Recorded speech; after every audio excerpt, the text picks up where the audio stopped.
홍문종 의원이 오늘 자유한국당을 탈당하면서 황교안 대표를 비판하는 발언을 했는데요. 요즘 이른바 박근혜의 사람들, 황교안 때리기가 잇따르고 있습니다. 의도가 뭘까요? 자, 홍문종 의원 그동안 진박 감별사라고 불렸는데 자유한국당 탈당했습니다. 대한애국당의 공동대표로 가게 됐는데요. 가면서 황교안 대표를 향해서 정신 바짝 차려야 될 거다 이런 얘기를 했습니다. 자, 박근혜 전 대통령 마지막 인터뷰를 했던 보수 논객 정규재 씨죠. 펜앤마이크인가요? 요즘 그 대표 맡고 있는데 335 모이면 황교안 대표 걱정인데 본인만 모른다 그런 이야기를 했습니다. 자, 유영아 변호사 그전에 이런 얘기 했었죠. 황교안 대표가 친박이라고 박근혜 대통령 수임 번호도 모를걸요. 그리고 의자 넣어달라고 허리 아프다고 의자 넣어달라고 그랬는데 그것도 안 넣어주고 그렇게 비판을 했는데요.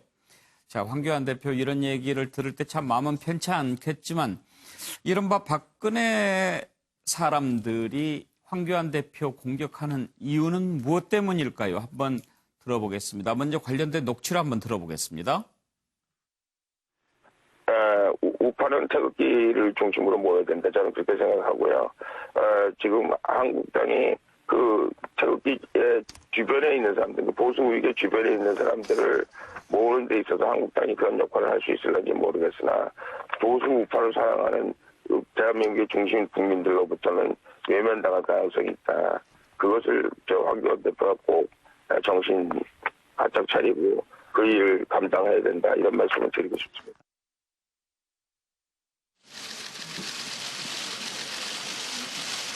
정치적 동지였던 자유한국당을 떠나고자 합니다. 국회의원을 제외한 평당원은 지금 수천 명이 한국당을 빠져나가고 있고요. 전현직 의원들이 많이 관심을 가지고 있습니다. 다른 당에 있는 의원들, 또 무소속으로 있는 의원들, 뭐 이런 의원들도 관심을 많이 가지고 있고요. 지금 홍문종 의원이 탈당 예고했는데 이에 대해서 어떤 생각이십니까? 저희 당의 입장은 자유우파가 자유한국당을 중심으로 뭉쳐서 이 문재인 정권의 폭정을 막아내는 것이 필요하다. 그런 확고한 생각을 가지고 있습니다.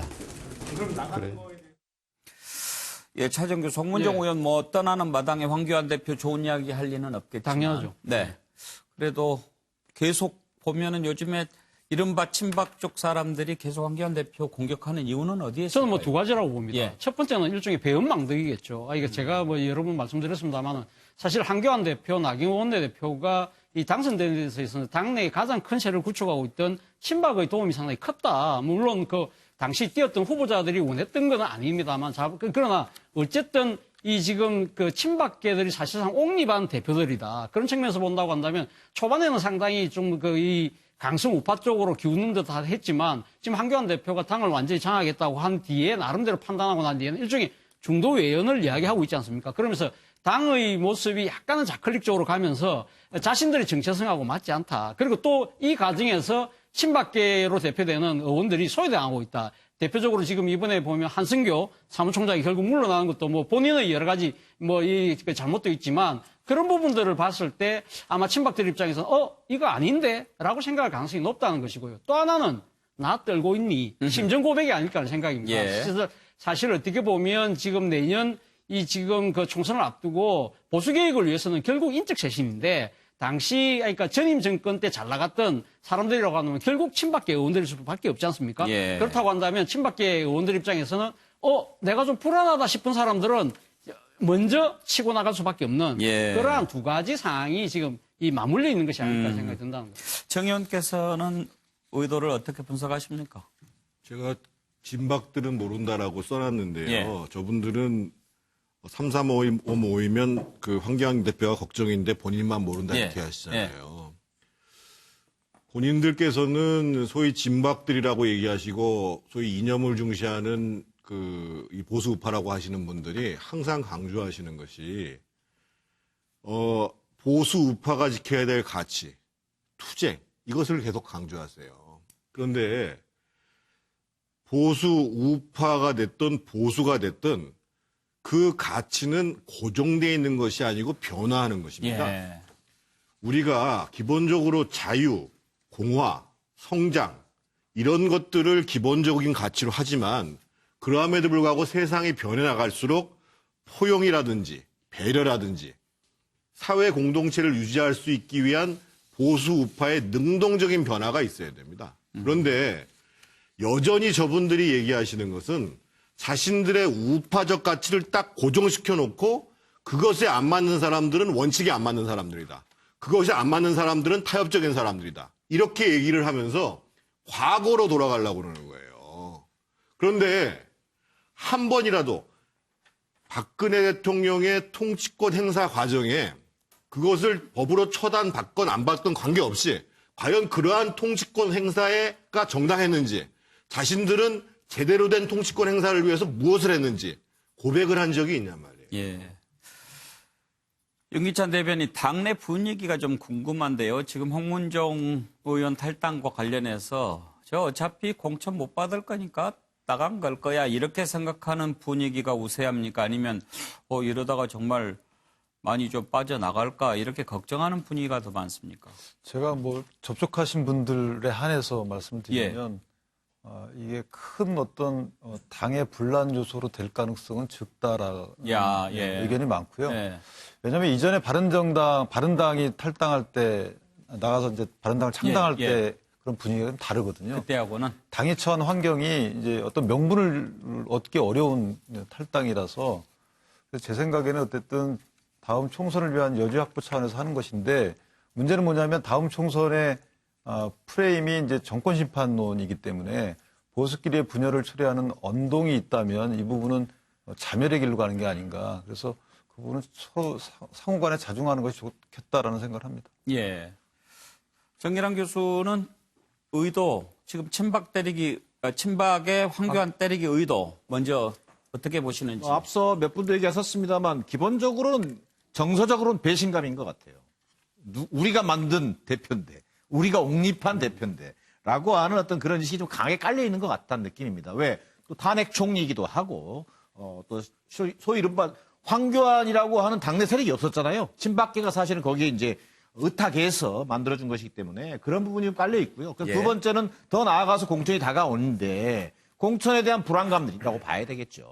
그런 것들이 지금 작동을 하고 있다 이런 생각이고요. 저는 앞서 홍문정 의원이 저렇게 막 혼자 나가면서 탈당하면 오늘 탈당했지 않습니까? 뭐 40-50명 할 거다. 뭐 지금은 혼자지만 뭐 친박 엑소더스가 일어날 거야 이렇게 얘기하는데 저렇게 주목받는 이유가 사실 좀 기분이 얹잖아요. 국민들이 볼 때. 왜 그러냐면요. 홍문정 의원은요. 이건 여냐 야냐의 문제를 떠나서요. 본인이 이사장 총장으로 있는 사학재단의 금품 문제로 지금 재판받고 있어요. 저런 분은 어찌 보면 지금 구도로 가면요. 공천을 받을 수가 없는 분이에요. 살려고 튀는 거지 않습니까? 이건 제가 뭐 당의 탈당에 대해서 찬반을 떠나서 그런 어떤 기준에서 본다면 저런 분들이 국민적 주목을 받도록 하는 것 이게 결국 야당이 지금 장사가 안 되는 거예요. 저게 주목이 되면 안 되는 거죠. 자, 가랑비에 옷 뜯는다고 하잖아요. 자, 말은 잘했어요. 황교안 대표 정신 바짝 차려야 됩니다.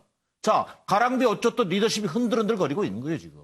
자, 그럼 이걸 어떻게 돌파할 거냐? 자, 얼마 전에 이문열 수석과 만났을 때 무슨 얘기를 들었습니까? 자, 가마솥 개구리가 될래? 인적 쇄신에 나설 거냐? 이러지도 못하고 저러지도 못하고. 이런 상황이 취임 100일이 넘도록 이런 데서 분명한 황교안의 리더십을 보여주고 있지 못하기 때문에 자, 당내 불안감 점점 더 저는 극화될 거라고 보여집니다. 예. 자, 총선이 다가올수록 더 가열될 것이고요. 궁극적으로요. 민주당과 한국당의 지지율 격차가 예를 들어 10% 이내로 좁혀지지 못하면 결국은 총선 앞두고 역대 정당들처럼 황교안 대표 퇴진과 더불어서 비대위 구성이라고 하는 그런 카드가 나오지 말한 법이 없는 상황으로 지금 내몰리고 있다. 예. 스스로 자초하고 있다. 저는 이 말씀을 좀 드리고 싶습니다. 예. 자, 양문석 박사. 예. 어쨌든 뭐 정기남 교수나 정태근 전 의원이 왜 홍문종 의원이 저렇게 스포트라이트를 받냐 상당히 불쾌하다 이제 이야기하는데 쉬워요. 국회에서 지금 정치 관련 기사를 안 주니까 계속해서 이러한 에피소드들이 계속 뜨는 거거든요. 그래서 그 부분에 대해서는 현재 자유한국당이 국회로 안 들어감으로 인해 가지고 자유한국당이 끊임없이 흠집을 이제 입는 거고요. 이 문제의 핵심은 저는 박근혜 마케팅의 권리를 누가 가지고 있냐라는 소유권 다툼이라고 생각을 합니다. 어쨌든 한교안 전 총리가 당대표로 일약 성장하는 정치인이 됐고 대선 주자급으로 됐던 것들은 결국은 박근혜 파리의 기저로부터 솟아올랐던 이 정치인이라는 거죠. 그런데 박근혜 파리로 강하게 자신의 정치적 입지를 확충해 나가던 황교안 대표를 향해서 박근혜 전 대통령의 대변인이라고 하는 유영하 대변인이 갑자기 황교안에 대해서 흠집을 냈단 말이에요. 그리고 황교안 대표를 배신자 취급을 해버렸단 말이에요. 그때까지 홍문종이나 다른 분들이 일절 여기에서 대응을 안 했어요. 그리고 나서 이제 개인적으로 불리해지니까 그것들을 다시 서랍에서 꺼집어내기 시작하면서 황교안 대표가 정통 박근혜 마케팅의 소유권을 가지고 있는 건 아니다. 우리가 소유권을 가지고 있다고 하면서 소유권 다툼을 시작한 것이고, 여기에 황교안 대표 입장에서는 내가 박근혜 마케팅의 소유권을 가지고 있다고 이야기하기 참 곤란한 상황입니다. 말 그대로 앞서도 퍼센테이지도 누가 이야기해 줬는데 대한애국당이 가지고 있는 최대치 3%입니다.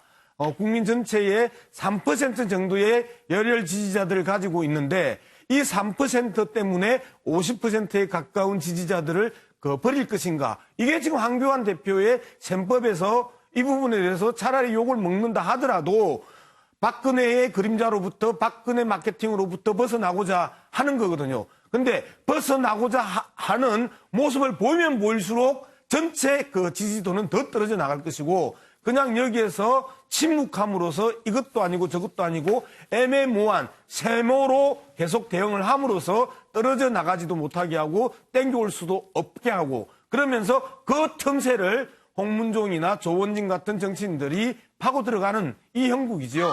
딜레마가 계속되고 있습니다. 예, 까마귀가 지루하다고 울어댑니다.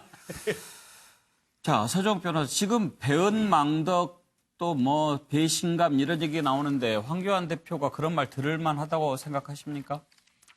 그거는 이제 생각이 다를 수 있지만 현재 박근혜 대통령 사람들이 황 대표를 비판하는 거는요, 크게 보면 이게 두 가지 이유가 있다 봐요. 첫째는 이제 황 대표님이 박근혜 대통령 탄핵에 대해서 애매모호한 태도를 보이고 있어요. 탄핵이 부당하게 잘못됐다, 무효다 이거든지, 아니면 이게 탄핵이 적법하게 정당하다 이거든지 이게 OX가 있을 때는. 근데 세모를 들어버리면 그럼 이게 애매모호하잖아요. 따라서 이게 탄핵에 대해서 좀 이게 명확한 입장을 밝혀달라. 근데 안 밝히니까 첫째 비판하는 거고요. 최근에 태블릿 PC까지 사과해버리지 않습니까? 중앙일보에. 이런 게 가장 지금 불만이 많이 노는 거고.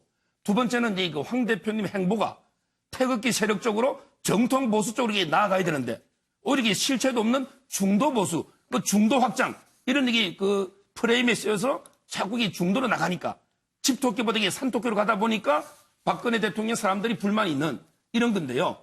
제가 보기에 홍문종 의원이나 최근에요. 이걸 이게 대부분 윤기찬 변호사님도 이게 찻잔 속에 태풍 정도로 생각하는데 그거 아닙니다. 지금 이게 유영하 변호사가 간접적으로 메시지가 오니까 지금 이게 그렇지만 만약에 조만간에 홍문종 의원, 조원진 의원이 박 대통령을 직접 면회하고 그다음에 박 대통령이 직접 이게 자필로 메시지가 나오면요. 이건 이게 완전히 메가톤급 핵폭탄으로 바뀝니다. 지금 이게 보수는 누가 뭐라 해도 박정희, 박근혜예요.